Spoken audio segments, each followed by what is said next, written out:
Hello, everyone, and welcome to Hit and Hustle from IrishSportsDaily.com. I'm your host, Greg Flammang, and with me, as always, is Jamie Uyeyama, Mr. Jamie University. This is the postgame show for the Notre Dame loss to Northern Illinois University. Inexplicable. Yeah, it's unbelievable how this happens. Like, it's so cliche to say, it's going to be like Marshall, it's going to be like Toledo, it's going to be like whatever. And you think, like, after last weekend's performance, there's too much there. Defense is too good. Offensive line comes together. Notre Dame's going to figure it out, and they couldn't figure it out. They couldn't score more than 7 or 13 points against or 14 points against Northern Illinois. They lose the game. There's a lot to talk about here. Does Notre Dame need to make a change at quarterback? What do they need to do? Some of the other problems that we saw. So we're going to go over all that. Obviously, everyone's going to be pretty upset in the chat. I don't really want to hear like X player sucks. This guy sucks.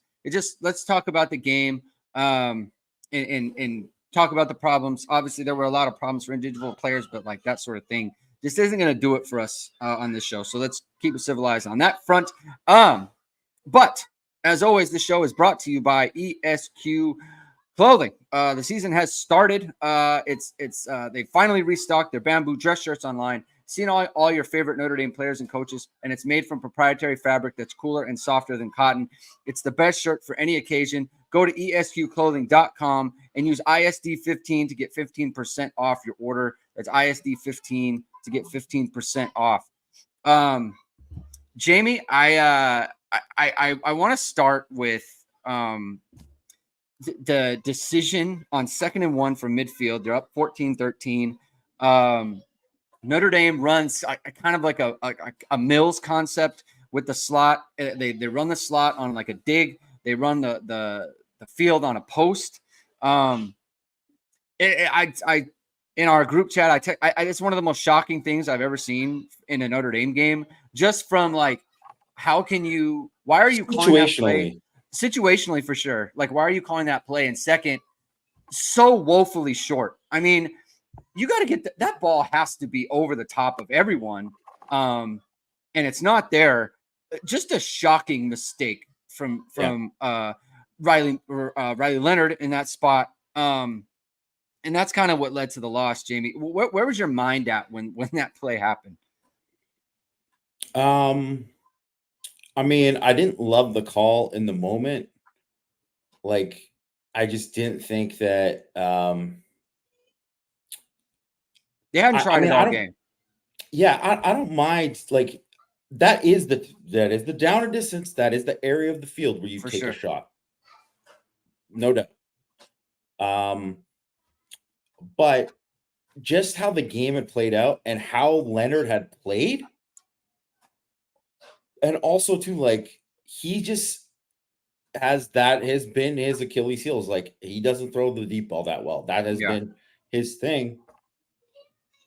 And if they were up like 8 in that thing, yeah, I could roll with it. You're going for the knockout shot. Yeah. But at that point was just no. There was just so much more of them. They could have like just run 4-minute O and just tried to do it. And I mean, it's not the worst call in the world, but just situationally, it was not. I mean, there's no way he feels good about it right now. And the throw was atrocious. It was just a bad throw. Like, because it could have been a touchdown. If it's a money throw, it's a touchdown. Yeah. Like, he had him beat. Yeah. He had him beat, right?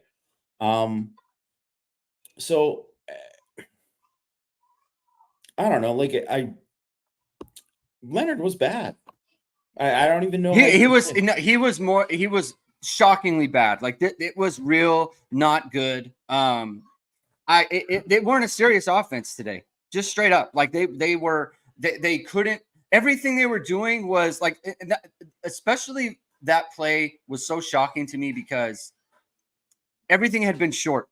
They were running everything. They did not want to push the ball down the field. You didn't see a deep crosser pretty much the whole game until like the end where they hit Chris Mitchell on the cross at the end. You didn't see that. You didn't. You saw the one post route. You never saw throw vertical. The first interception he threw, he's got Bo Collins streaking down the sideline, who has his man beaten, and it's just that ball's got to go over the top. Yeah, Get that. He's not throwing that. It's just it was. Or if you throw it to Greathouse was open for a second, but then when he decided to throw that, he was just so late in processing everything. Yes, and because. I promise you, even on the ones who like the protection was fine, like a majority of the day. Like, I don't know, he was bad. He was just bad. Like, yeah, it's just not it, man. It's not it. It's unacceptable. It truly is. It's not an acceptable performance from Notre Dame quarterback. And we'll get to some. I'm going to get to some super chats in just a second. But I do feel like as I'm watching this, and look, this could be an overreaction, right? I may look back on this and I'm overreacting. I think you got to think about putting in Angeli, because here's the thing: his legs weren't enough of a difference in this game, to mitigate the fact that they can't throw the ball. They cannot throw the ball, and like that is not acceptable. If you want to be a good team, you have to be able to do the little thing. Like everything is short. You don't. His eyes are not in the right spot. The throw to Greathouse at the end, like where he has the out route. Where's that ball going? I have no idea where that ball is going. It's just the throw to Mitchell, regardless of the fact that it's a bad decision. It's woefully short. His legs. It's just like the Brandon Wimbush thing. I said he was a better throwing Brandon Wimbush. He might be a worse running Brandon Wimbush. Like. It can't look like that. It cannot. His legs are not much enough of a factor to justify keeping him in the lineup. You got to have to run him way more if that's what they're going to do. Like, and obviously they scored on the first drive. Well, they ran him a ton.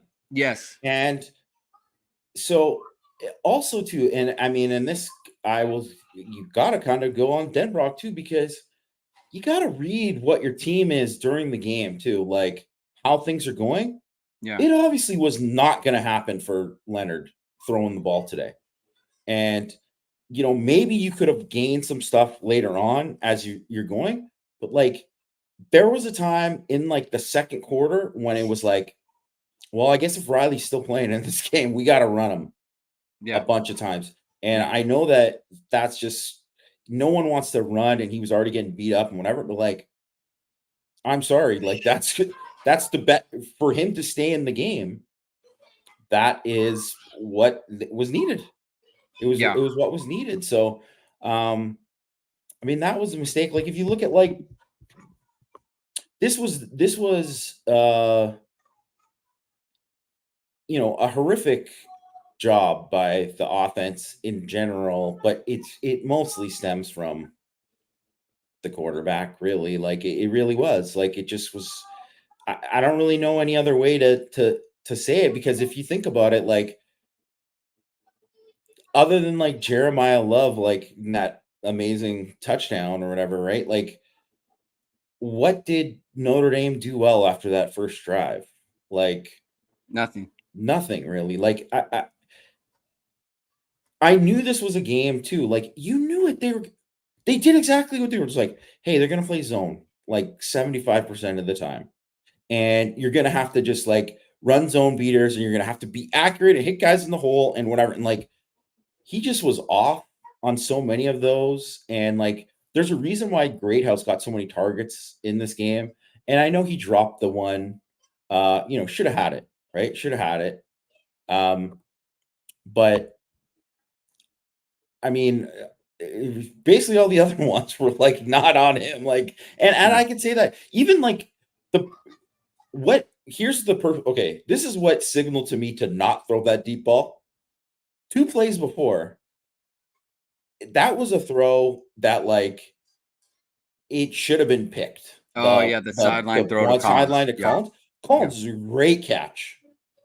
Took it away from that dude. Like that was a signal to me, like, oh boy, like do not throw this ball. Like if I'm just reading it and I'm thinking, I'm like, right after that, I'm like, Price, Love, let's get out of here with a W. That's what I Yes. would be thinking at that point. And you know what? And you could say it's on Denbrock too, but 100% that's on Marcus Freeman because he should be saying that to him. Like, as soon as I see that, I'm going over to the OC and being like, you know what to do. Yeah. Like that's just a poor job. Like, that's a poor job. They got so outcoached in this game. And I do want to give him flowers to Thomas Hammock and the job that he did. Like, I mean, I thought he just did a masterful job with his timeouts, knowing when to use it, not just like, hey, calming guys down in these certain spots. He was totally in control of the game. Like he had it the whole way. And their OC, Wesley Bescherner, if this guy's not getting calls after this game, like, what are we doing? Like, he was phenomenal in this game. Like, absolutely, like, they could only win. The only way that they could win is that guy had to call an A+ game.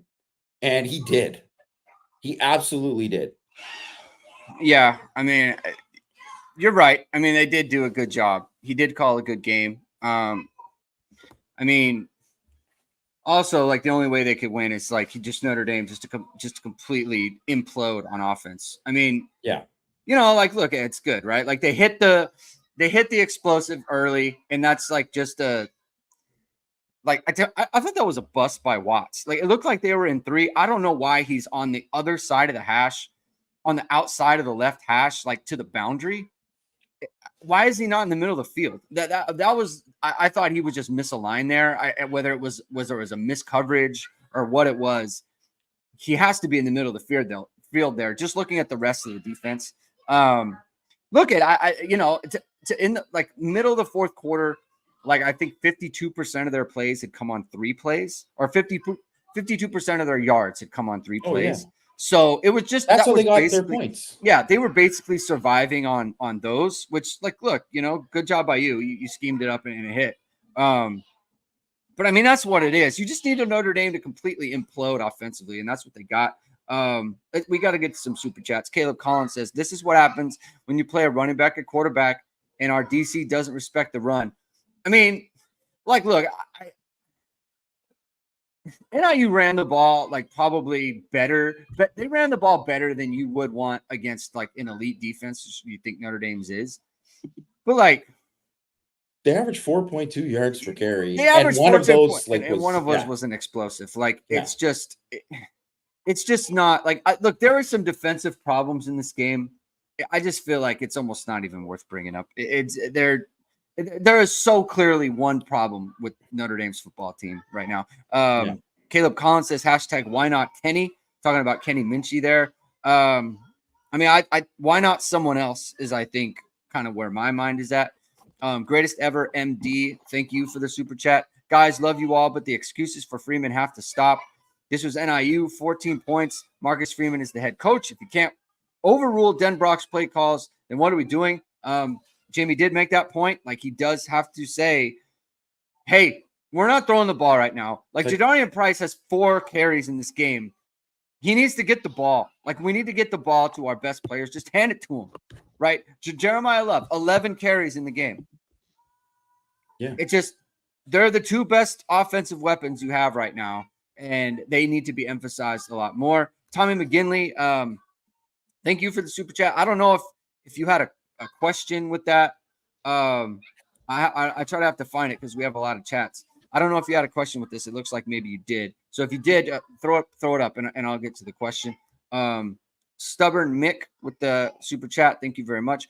I am done with the transfer quarterback. Nothing against Leonard, but continuing to go the same at the same position isn't it. That being said, Leonard throwing the pick in the 4th shouldn't matter versus NIU.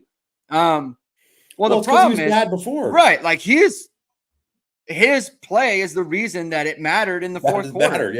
Yeah. So he was the problem. I do think there's something to be said for this. Like, Notre Dame is just, they are not the type of school, it seems, that is going to go into the portal, and the quarterback is going to solve their problems. If anything comes from this, I think like it is truly Notre Dame needs to dig deep and think about how they're going to become a good offense, because right now that is a stinky offense. It's stinky. You know, look, there was a reason for it against Texas A&M. There is no reason for it today. You got to be able to throw the ball. You got to be able to move the chains. If your quarterback isn't a good enough runner, or you're not using that enough, then you got to make a change. You just do. Yeah. Your quarterback room is too good for it to be like this. Yeah, like let's not forget, like he was a massive reason they won against Texas A&M. Like For sure. they needed him against Texas A&M. So, you know, he deserves credit for that. But like, this was just, it was so bad, like that. I don't know, like, I just don't know how you can go out of this game and feel like, man, like he'll start the next game, but like I'm sure of it. Like they're gonna start him the next game, but like, I mean, basically 1 or 2 bad drives, and it's got to be like a quick cook. It has to be like it has to be, because now okay. Obviously, all the premature, all the talk about, you know, going to the playoff was way premature, which I just thought was. I mean, I did hear a lot of people. I thought, yeah, definitely their chances were better of them going undefeated and you know, making the playoff. You know, after they won that first game, but like the way I heard, like even some of the national people, like, I mean, they're a lock. I'm like, they're a lock. Like they still got to play. Like we don't know what's going to happen during the season. Like just they still got to play. So maybe that did factor into some of the stuff with them. I mean, maybe it's just human nature. But now there's actually zero room for error. They have to win 10 straight games to get in. There's no other options. And if they don't, it's an absolute massive failure by Marcus Freeman and the staff. It is. You know, we give these guys their flowers after they beat Texas A&M, and they deserved it. They deserved it. Well, guess what? Like, it's the same thing this week. Like, if you go, you're only as good as your last game. And this game was a stinker, was brutal. And, yeah. And I mean, and I would agree too. Like, okay, I only want to just hit on this on the defense, because I do think this is the one. I'll just say those explosives, like first play, not just like the thing with Watt, but like it was a fluke. It was 100% a fluke. Like he was supposed to run a slant, couldn't, and then the quarterback was literally just getting rid of the ball just to get it, and it like, you know, and then Morrison broke off, and it just was bad. Like, so it was a fluke play. Hey, whatever, they hit it, good for them. And then obviously the other like explosives were like, you know, you give up explosives, you give up points. But then they, you know, they stop and get them 3. The big thing was 2nd and long. Like, I mean, I'll go and look at it, because I mean, I tweeted the one thing before half of what it was.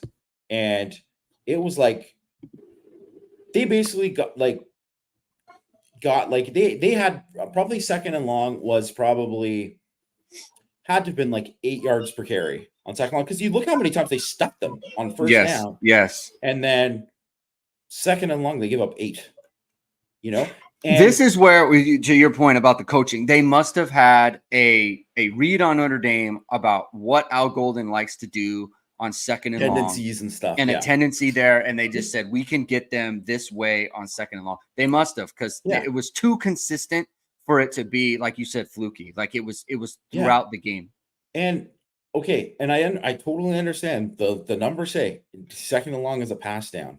You know, it is a pass down, but it was so clearly not a pass down for NIU the entire game. And there was plays where maybe some guys should have went up front, but like they had to do different, like whatever they were doing, they had to do something different on 2nd and long. And that was that was how NIU was able to just chew up clock and shorten the game. And really, that's obviously not why Notre Dame lost the game, but it's also why it was like putting those in those second half possessions where it was like, okay, well, you better score here because there's not many other, you're not going to get many more drives, right? So from that perspective, that was definitely like a huge problem for for Notre Dame. But like, and Ethan Hampton, he played a good game, but you would think that this guy put up like just incredible numbers. He just played a very smart game. He made a couple of great throws. This is what the Marshall kid did. They had 2 point whatever yards, average yards, depth of target. This is what they did. This is exactly how Marshall beat Notre Dame. It's exactly the same. They just ran, and I've like I tweeted this out too. I've never seen him run more play action out of all their drop back. Like it was like 80%. It was like 80%. And I mean, credit to them because it was like they knew if they dropped back all the time, they were gonna get pressured to crap. Like it was just gonna be, and it was gonna be eventually a mistake would happen and it would be whatever. But it's really not that different than what ND did against Texas A&M and just being like, okay, we're gonna run like screen here and this here, short, quick game here, and like they basically had the same kind of thing. I mean, and they only scored 16 points. It wasn't that. It's just that the offense was just horrendous. Like it just couldn't do anything. Like couldn't do anything. And man, I don't know. Like I mean, you could feel it during the game. Like I was like, I don't think the offense is ever going to get out of this. Yeah. Like I just didn't feel like they were going to get out of it because I just didn't see anything different. And I never saw one thing where I was like, okay, well, now they're going to scheme something up to just get some momentum or anything. There was nothing. There was nothing there. Like, I don't know. It was just, I don't know what it is because I can't really remember a game outside of that Marshall game. It was exactly like the Marshall game. It truly was. Yeah. It truly was, including the horrifying pick at the end. Like, I agree with you. Like, I was watching and I thought, and this is again what made the decision to throw it when they did so incredible. Because I was thinking, man, they just don't have anything. Like, they don't have anything. They need to be able to just grind this out somehow. And you're sitting there at 2nd and 1. You just it's 2nd and 1. Like it's a run. It's so clearly a time to run it. That's why, because I was like, man, it doesn't seem like they're just off or, oh, it was there. You just missed it. Like even the Marshall game, I felt like they got stuff available. They're just not hitting it. In this game, I felt like, man, they don't have it. Whatever it is, whatever they're trying to do, it's just not there for them. Another super chat from Caleb Collins. Don't want to hear about wide receiver in the offseason ever again. I don't know. I got to see the all 22 to decide on these guys. I didn't think it was their fault. I didn't think it was their fault. It wasn't their fault, but I don't know if they were like part of the solution either, right? Like Great House, you got to catch it. You just do. Like you got to catch the fade ball. You just have. You got to catch that fade ball, 100%. But like, what can I say about Bo Collins? Every time they throw it to him, it's a catch. Like he's made plays 2 games in a row now. Chris Mitchell, they threw him they threw him an out. He caught both of those. I just like they're not throwing the ball to Jaden Harrison. I mean, they're not throwing the ball to Mitchell Evans. Like they can't get Mitchell Evans open. I mean, you can't get him open. What's like that's to me, that's like, come on. You got to be able to get him the ball. Next one from Hold It to Your Face, so what? Riley Leonard was overhyped by the Notre Dame media, ISD included, just like they overhyped Sam Hartman. When will Notre Dame fans learn? Obviously, you're not a Notre Dame fan, but we appreciate Super Chat. I mean, that's hand up. Like I thought Riley Leonard would obviously be much better than this. So I have to say, like, I'm guilty. I'm guilty of this. I thought he would be much better. I did not think he would be the reason that Notre Dame was losing to Northern Illinois. He absolutely was. I mean, it was a Tyler Buckner Marshall performance. It just was, and which is another game where they were like, "Hey, we're not going to run him." What? Yeah. What are we doing here? Yeah. What are we doing here? Yeah. Run Chris this Sabo, 225-pound quarterback. Like Chris Sabo, the maybe the former Cincinnati Red is in the chat. Who are the viable candidates to be head coach? Freeman can go. Not having that conversation, not because I disagree with the sentiment per se. I don't think that contract extension is on the way. I'll tell you that. But definitely, if they agree to it, they're definitely not announcing it anytime soon. It's not going to be a thing. Here we go. Here's Harold Eustache. How about both the offense and defensive lines getting dominated? NIU got pushed on every run, it felt like. To be honest, like, did you think the offensive line was the problem today or a problem? I didn't think either of the lines were that bad. I'm not saying not saying they were great. They certainly didn't dominate NIU. Not at all. But I mean, I'll go back and watch it, but I certainly didn't think, like, man, they can't open holes up front in the run game. Like, or they can't move these guys off the ball. Or, I mean, there was definitely, like, in the second quarter, I would say, man, I thought the defensive line, like, specifically, it was like Mills and Heinisch together on this one drive were just they weren't it. Like, they were just getting moved too much, and that was definitely a problem. But, like, I didn't think, like, if you go look at it, like, tell me, like, Jordan Botelho was getting moved. No.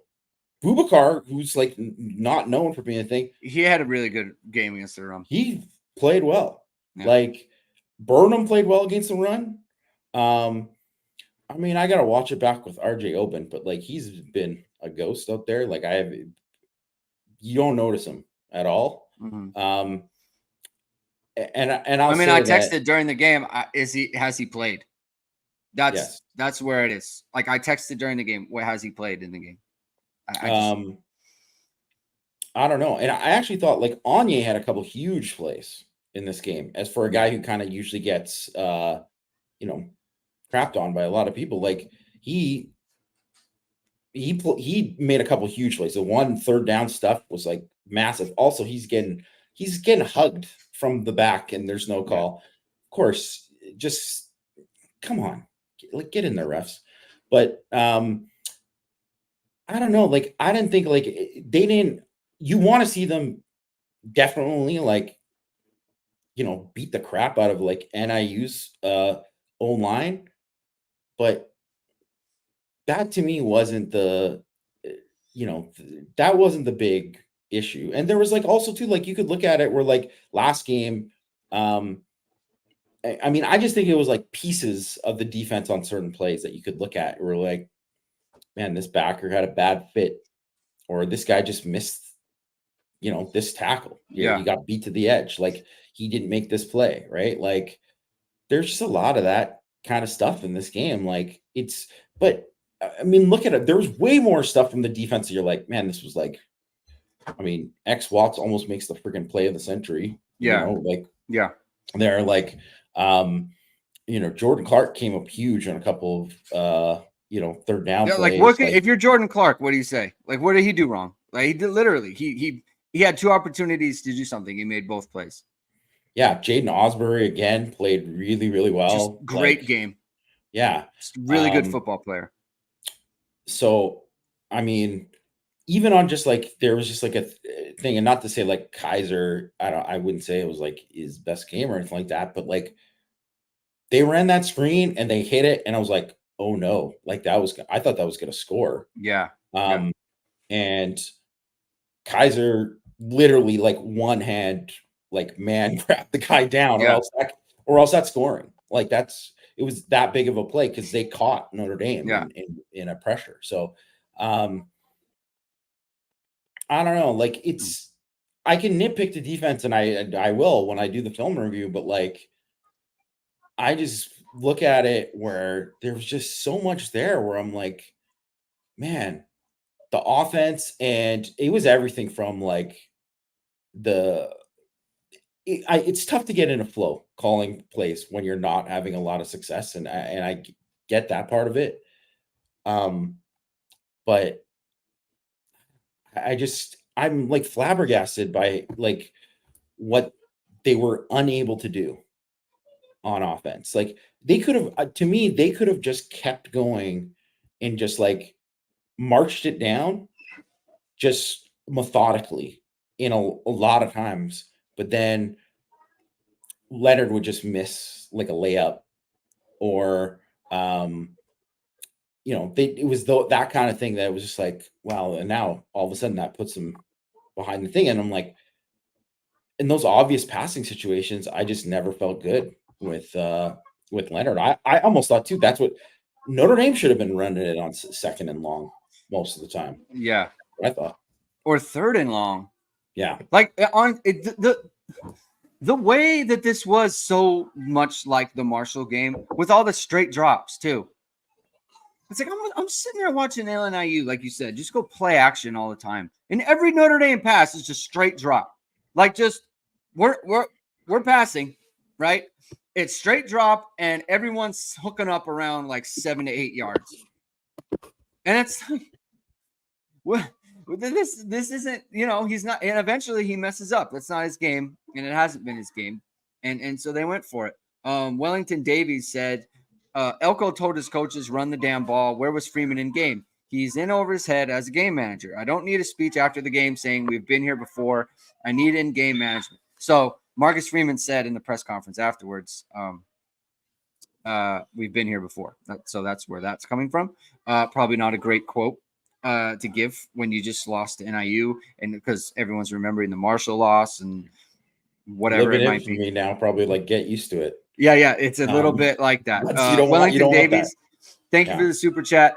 We have talked about how they Freeman needed to kind of dictate things to Denbrock. To be clear, though, Elko said that like literally. He said that he was waving a white. They're waving the white flag. He was basically saying just take a knee, essentially. Yeah. So because he knew his staff got out. His quarterback was going to get hurt. Yeah. So he knew his staff got out coached in that game. So let's not give. We can easily 100%. Yes, you're right. We should criticize Marcus Freeman. Let's not give Mike Elko. Elko doesn't get credit. Flowers. Yeah.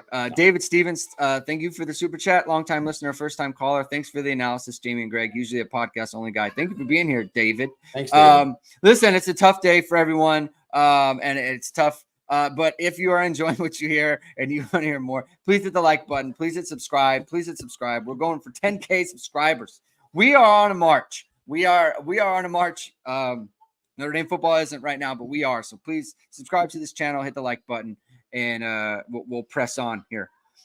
Ethan Kaufman says, media overhyped Leonard, just like they did Hartman. They played at small schools for a reason. The play calling has been terrible. Okay. I mean, we've kind of gone into all that. So that's the deal. Caleb Collins, again, NIU versus UGA. What's the score? Notre Dame isn't close at all. I don't think it would be 16-14 in favor of Northern Illinois, in my opinion. Thank you for the super chat, Jeremy Lamb. Hard to believe Denbrock's offense with 3 first-round picks might not be a reliable indicator of his OC acumen. I think this is tongue-in-cheek. Here's the thing. People say like it's all just like no one thought Jaden Daniels was anything when he was at Arizona State. Like Arizona State's players were like literally celebrating when he transferred. Like they wanted him gone, and he goes like, I don't want to do this thing where it's like everything Mike Denbrock's ever done is null and void because he had a bad game here. I mean, it was a terrible game. He did not do well. He did not have a good game plan. I don't think he adjusted very well. Look, we've seen We saw Mike Denbrock at Notre Dame. They had good offenses at Notre Dame. They were much better than this. Yeah, It's and somebody in the chat too pointed out, like, I saw what Mike Denbrock did when he was at Cincinnati to Notre Dame. Like, it's not on. yeah, Mike Denbrock's not the problem. So it's like, yeah, I mean, I do not think, yeah, it's no one's throwing this game plan, and the adjustment, all that. No one's making a photocopy of this or laminating this and putting it up on the wall. Like it's definitely not that.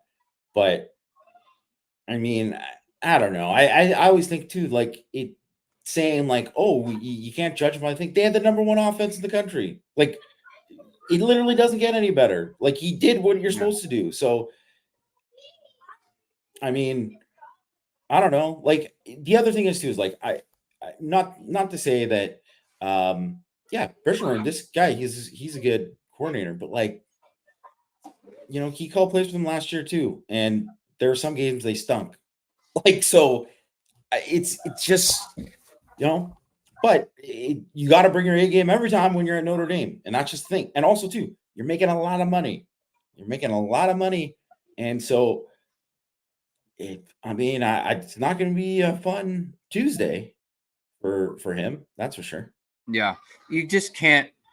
It's like, and it's the thing about Riley Leonard too. Like, he just was not this bad at Duke. He wasn't.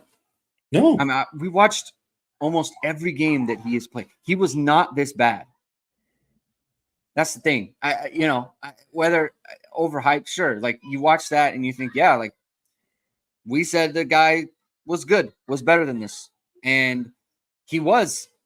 I mean, look, I don't want to like pump up other people or anything, but like Nate Tice is a guy who evaluates pros, and he has been impressed with Riley Leonard this whole time, right? Like people thought he was a good player. I didn't just make it up. I wasn't trying to say that like Drew Pine was going to play in the NFL or anything like that. Like the guy people thought he was good. So it wasn't just us making things up for the sake of hype. Like there were things he could do. You didn't do them today. And so Notre Dame is they're 1-1 with a lot. What's funny too is like, people were talking about last year, Jared Parker and Sam Hartman. I think last year, what would have happened is Notre Dame would have lost to Texas A&M, and then they would have beaten Northern Illinois 46-6. Yeah, and because that's why they averaged 40 points a game and like 7 yards a play or whatever it was, because they destroyed these types of teams. That was how it went. So we got another super chat here from Blazing Down Her. I think you might have a question as well. So if you have a question, throw it in here and we will get it.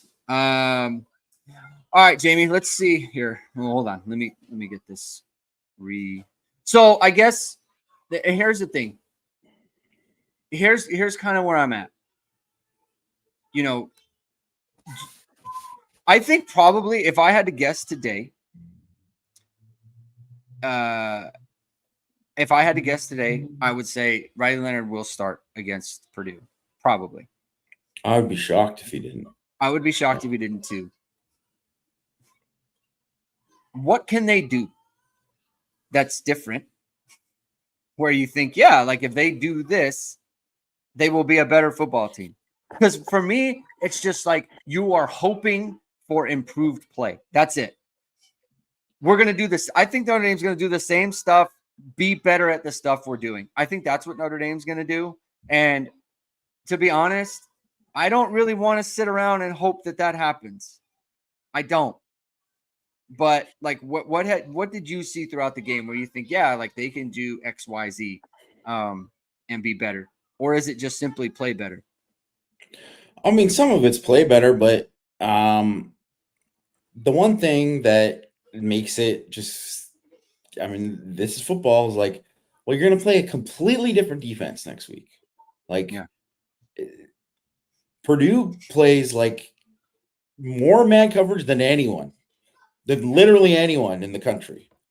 They play more than Notre Dame. Like they play man all the time. That's Ryan Walters. That's what he does. He plays a ton of man coverage and he recruits like a bunch of long, fast corners, and they're going to play man coverage and they're going to bring heat, especially against this young offensive line. They're bringing heat all day. Like, so you better have a ton of blitz beaters. You better have a ton of man coverage beaters. Like, you better have that in your pocket all game long. And if it's looking ugly early, then you got to look for something else. And I see some other people saying too about like how like, well, why does it have to be an Angeli? They'd like, because a lot of people are like on the Minchie or the Carr bandwagon, right? They're like, go with this guy because it's always going with the guy with the high ceiling. And I get it, right? I get it. Like those guys are more exciting talents than Angeli. The problem is that unless you elevate those guys to get the reps, like you basically would have to just say, hey, we're gonna play, we're gonna play Carr or we're gonna play Minchie this week. That guy has to get like starter reps during the week. Like Yeah. you can't just be like, hey, you're getting like no reps. They probably got no reps in this last like barely any, you know what I mean? Like, and then all of a sudden it's like, well, you have to not only just give them Angeli's reps, you basically have to take away Leonard's reps in order to get those guys ready. And so that's why you don't see that change made very often where it goes like that, or you don't see it unless it's like you got time. So if they're going to make that change, like they would have to make that decision. Like that would be like right after the game, Dan Brock would have to say like him and Freeman would have to be like, and Gaduli or whatever, they'd have to be like, well, we're getting Carr ready or something like that. They would have to. So I guess it's possible that they could do that, but it's probably not likely. Because then as soon as you do that too, that starts all the process of like these guys, like one of those guys getting ready, like start contacting schools because they're going to transfer and all that kind of stuff, right? So I don't know. I don't see. I mean, I'm not saying that I don't see one of those guys playing this year because obviously this, this is one of those kind of things that could open up a whole bunch of possibilities with it. But I just don't know, when that would be. And I would doubt, if you're going to do that to a guy who's never played. And then it's like, hey, by the way, your first game, you're going to be on the road at a team who's going to blitz the living hell out of you. And, that just, no, like that would actually be like, you should fire the coaches probably if they made that decision. It would be a bad decision because you're setting up those guys to fail. Right. And it just, so Angeli would probably be the best if they were going to do something, they would have to do it. But I would 100% challenge Riley Leonard this week and be like, well, how are you going to be better? And then be like, if Steve's better than you this week, then we're going to play Steve like he's going to start. Like I would say that to him. Yeah. Or well, not. I wouldn't necessarily say that to him because it's just like one of those things. I don't know. Like how like the whole thing with Tua, right? Where some guys they respond to it. They're like, "Hey, you don't believe me? Okay, whatever. I'm going to show you." And then there's other guys who need like, "Hey, don't worry, you're a guy." Yeah. They need that. So I don't know what kind of guy for sure Leonard is, even though his mom tells him you suck every week. So maybe he's the kind of guy who needs the negative thing to go. But whatever it is, you got to learn what it is and get to it. Tommy McGinley, this is actually a good question. Really good question. What's the DEF CON level? If it would come up, that would be great. If I could get this to come up. There we go. What's the DEF CON level? What's a reasonable take on this loss and the rest of the season for the lay fan, I guess? Where do you think it is? Like, I know it feels, I know it's like one of those things where it's like, it all feels lost, right? What do you think the DEFCON level is for Notre Dame right now? I mean, it's you watch a game like that, and it's like, how are they gonna ever? Because that's 2 games in a row where the offense didn't look good, and it was the same kind of thing. Like they couldn't pass really against A&M, couldn't pass in this game. They ran the ball a little bit, right? So they had some explosives in the running game. They had that. They had one call back again, as they did last week, and but that's kind of where it is. Like they can hit some explosives, can't stretch the ball vertical. Not a vertical team. Can't hit explosives in the passing game unless it's a screen, maybe. What do you think the concern is, right? Because I'll be honest, like I was thinking, even if Notre Dame wins this game, there's major concerns. Major concerns about what I'm seeing on offense. So what do you think it is? What do you think the concern level is for Notre Dame? I think it's got to be pretty high, because you can't go like how the schedule is, and you can say like, yeah, they should be able to. I mean, I don't think Purdue should score a ton of points against Notre Dame. They won't. I don't think so, and I don't think Miami, Ohio will score a lot of points against Notre Dame. I mean, I don't think anybody's really going to score too many points against Notre Dame all year. But if this is what you're going to get on offense, anytime you play a pretty decent defense, I mean, Purdue could be bad still. That's the other thing. Purdue, this is the bad luck part of it for Notre Dame, is the first games they play. So they play NIU, which played on just a gross bad Western Illinois team, right? The team that lost 77 whatever to Indiana. Yeah. Like, so you didn't get to see like even most of their personnel in that game, because guys played like 18 plays because they were just rolling them so bad. And then Purdue played Indiana State in week 1 and then had a bye.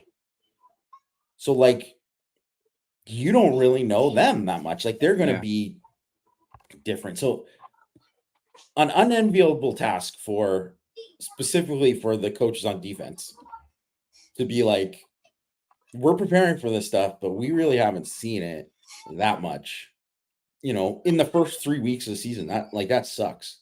But Purdue, like, I don't know how good their defense is going to be. They got shut out against Indiana State.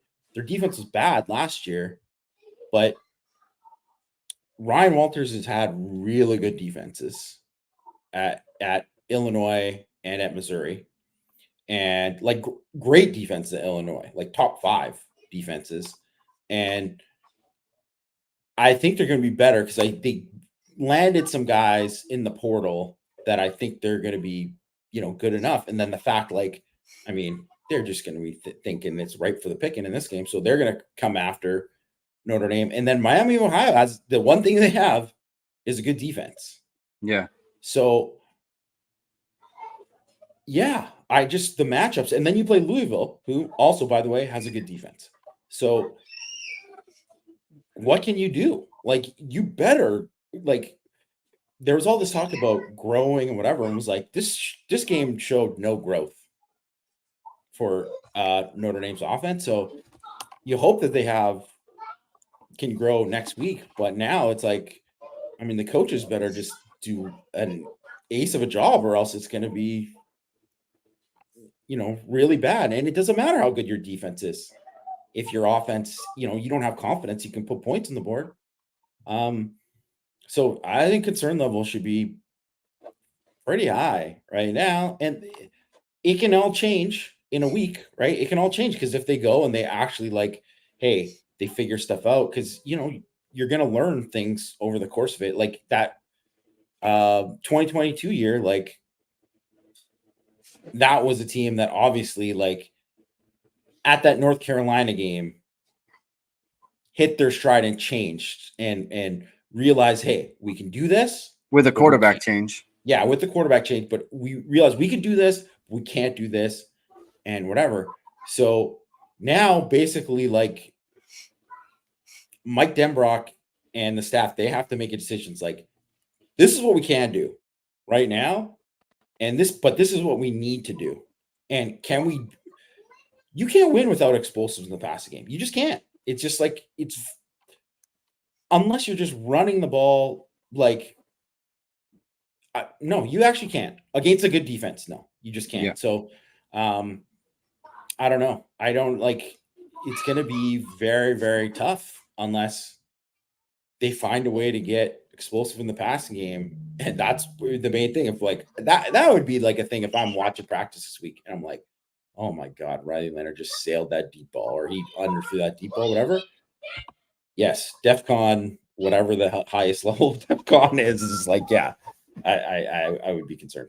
It's because the thing is, isn't it? And like, again, going back to the Marshall game, like the difference between that game and this one is in the Marshall game, I felt like, man, there's opportunities here that he's just not hitting, and you got to hit this, right?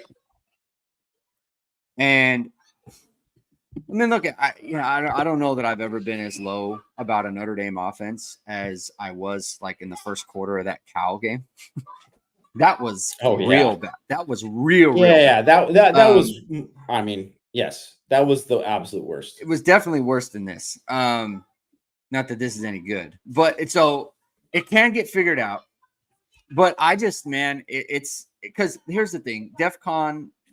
I don't know what the DEFCONs are, by the way. If it's one is DEFCON 5 the worst? I think like 5 is. I think it goes the opposite. I think 1 is whatever. Yeah, whatever the worst is. I think it. Here's the thing. This is still happening. Still, because look, this is always lurking. This loss is always lurking in there, right? You just had a great win against Texas A&M. And then you did the thing that you did in Marcus Freeman's second game. It's just the second game, like his second game as a coach. And it's like, oh, he didn't do a good job. He had him up for the opener against Ohio State. And so they were hyped for that, but he didn't know how to modify his team and get them ready to go for the next game. They had a letdown. They blew it against Marshall. Second game, coach, you understand. It's his third year, and the same thing happened. To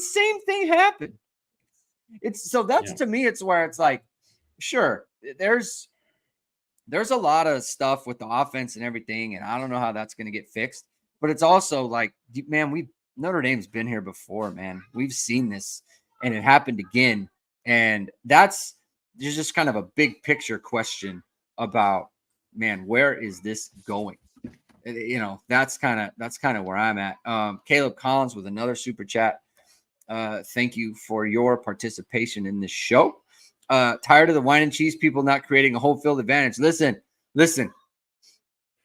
you're never going to get a crazy crowd when you're struggle busing against Northern Illinois. Yeah. That's just true.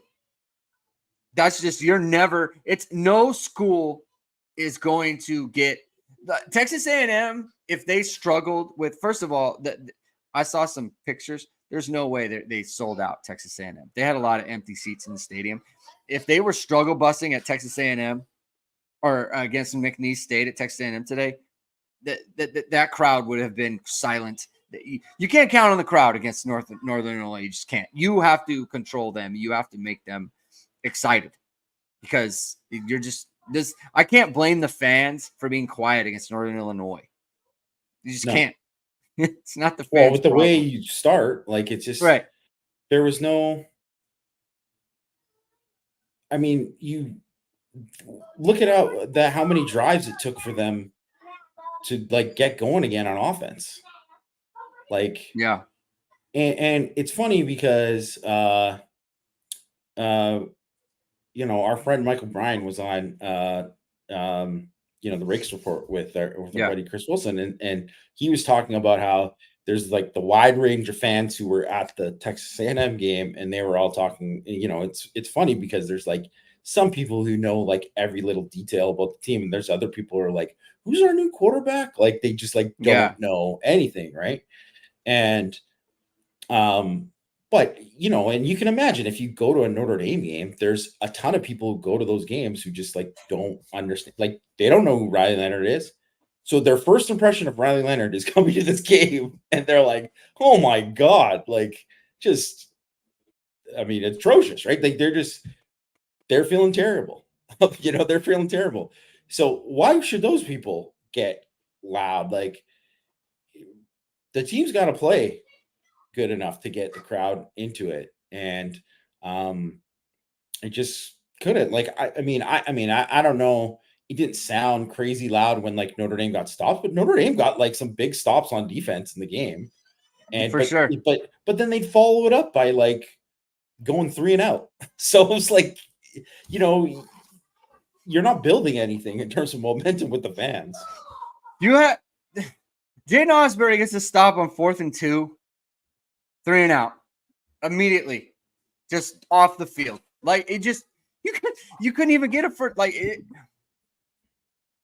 It's just like, man, it's just so unserious. It truly is, and it's like, I'm shocked that we're at this place again with this team, where just like it's the same thing. And like, there's another comment in here about, there's here from Matt McCarthy, 2-3 more losses at minimum.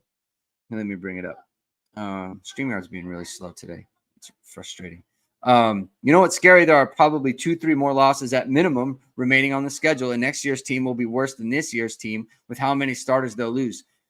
The thing that's frustrating to me is there are 2-3 more losses on the schedule. I don't know who the teams are. I couldn't even predict who the teams are, but they're coming. That's the frustrating part, is that the losses are coming, and you don't know where, when, why. Like, they could lose to, I predicted them to lose to Stanford, not for any, just I thought they would lose a game, but they could lose to Stanford. They could blow out the next 3 teams, lose to Stanford, and you would not know. It would be not surprising in the least, because this is what they've been. You just can't. I think even that 2022 season, it's one of the reasons where I was like, man, they're not beating Clemson. I'm like, right. Forget it. I'm like, oh my, they're going to run the ball in this defense? I'm like, they didn't run the ball like that on anyone with a good defense. So I was like, no, they're not winning that game. And then they went and like just ran it down their throats for 4 quarters. So I don't know. Like, I really don't know. Like, if you told me that Notre Dame wins 10 straight, there's too much talent for them to say that, oh, this is 100%. This is what it's going to be. And the other thing is too, is like, you can be like, man, the defense wasn't great today. They weren't great, but they certainly played well enough to win, and they'll play well enough to win every week, just like they did last year. Like, they played well enough to win every week. Yeah. So it's really about if the offense is going to play well enough to win every week. And at this point, certainly can't be convinced of that. And that's just kind of what it is. So yeah, this is kind of like, it's kind of the biggest week of Marcus Freeman's career. Like, they have to, they got to win the game no matter what. Like, they got to win the game, but like, it would sure help if they won. But even then, it's the only thing that will kind of get him in the good graces there. And people are rooting for him. People are. And we've always said this. They're rooting for him. Yeah. But like, the only thing that will get him in the good graces of most people is to go win 10 in a row and then win a playoff game and then win at least one playoff game. That's the only way. Anything less than that, and no one there. There's going to be huge doubt if he is the guy for Notre Dame. No matter how much he's embraced things, no matter how much he's improved recruiting, no how much he's whatever. Like, that's the only thing that matters. It really is. It really is. So. And the other thing is too, but I don't even want to think about if they ever had to make a change or whatever, but like, that's just what's required in your 3rd year. It's just what's required. It is. And, you're talking about, when people will be happy, win 10 games, win a playoff game, whatever. Like, what you're talking about is field a good football team. People will be happy with that when you field a good football team that can play offense and that can play defense, and you run over teams like Northern Illinois. That's what makes people happy. It doesn't make people happy when you struggle bus again against a side like this. It's just, and like there's last year they mopped up the easy teams and they lost inexplicably at times, or the way they lost was to, some of the team like Clemson. That was not a very good Clemson team, and they got beat in that game. Louisville was good, but the way that they came out in that game, just a complete mess. They were a mess on the road last year, and in the first year, they lost to Cupcakes, and they have lost to a cupcake again. And that's field a good football team. That's what will make people happy. Caleb Collins says O-line and D-line driven. Don't look like it. Thank you for the super chat on that.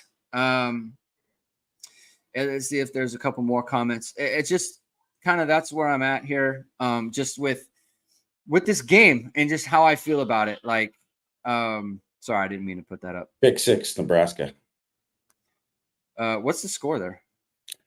It'll about to be 14-0. About to be 14-0. I mean, Pavin B says Kaiser throws interceptions similar to Kaiser. Or Riley those interceptions similar to Kaiser.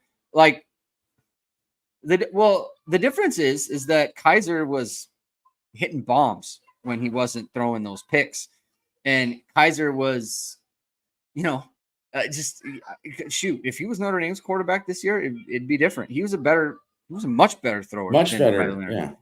Yeah, and they could still do the run game stuff with Kaiser too. Like he was, I do think there is something to. I just think they really need to seriously look at the quarterback situation for Notre Dame. He has to. You can't say, oh, we have all these good quarterbacks, and then you play the one that you can't confidently throw the ball with. And from what I saw in this game, they cannot confidently throw the ball, and you didn't see it in the opener either.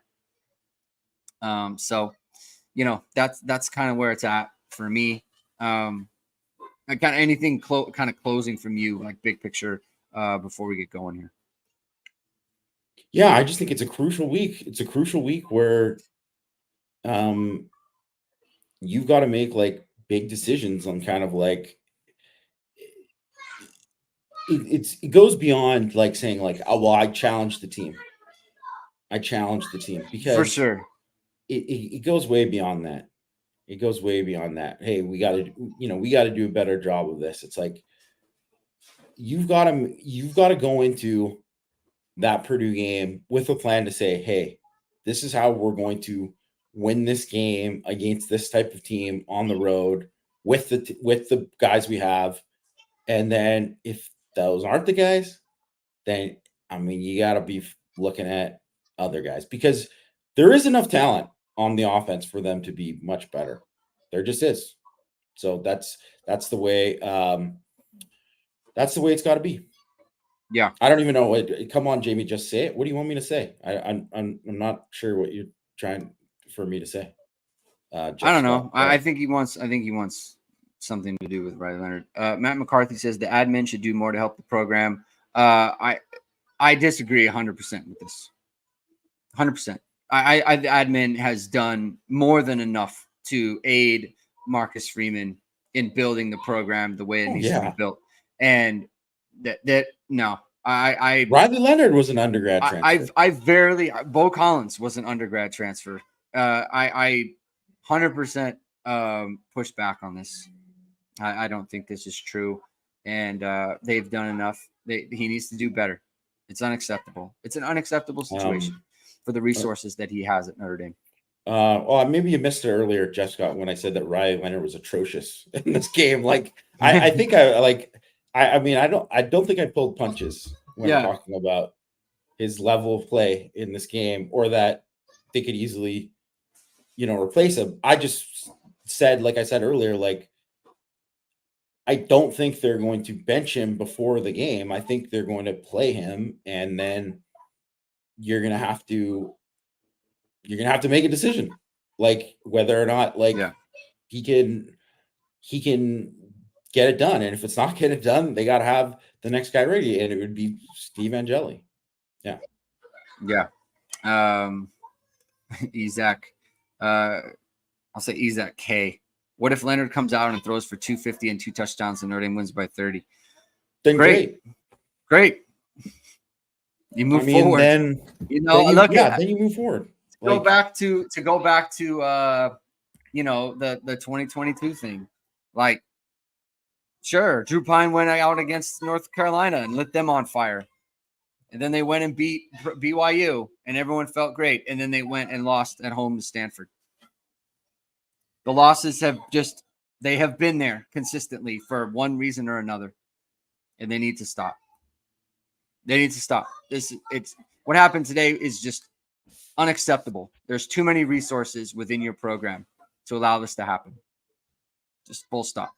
It can't happen at this point in his tenure. So we're going to leave it there. Thank you, everyone, for tuning in.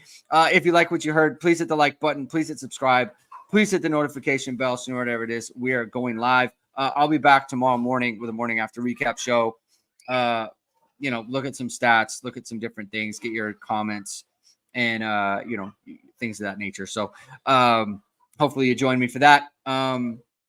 Unfortunately, it's going to for a lot of Notre Dame fans, it's going to be tough to have a fun afternoon or evening, but more college football to watch. So we'll talk to you soon.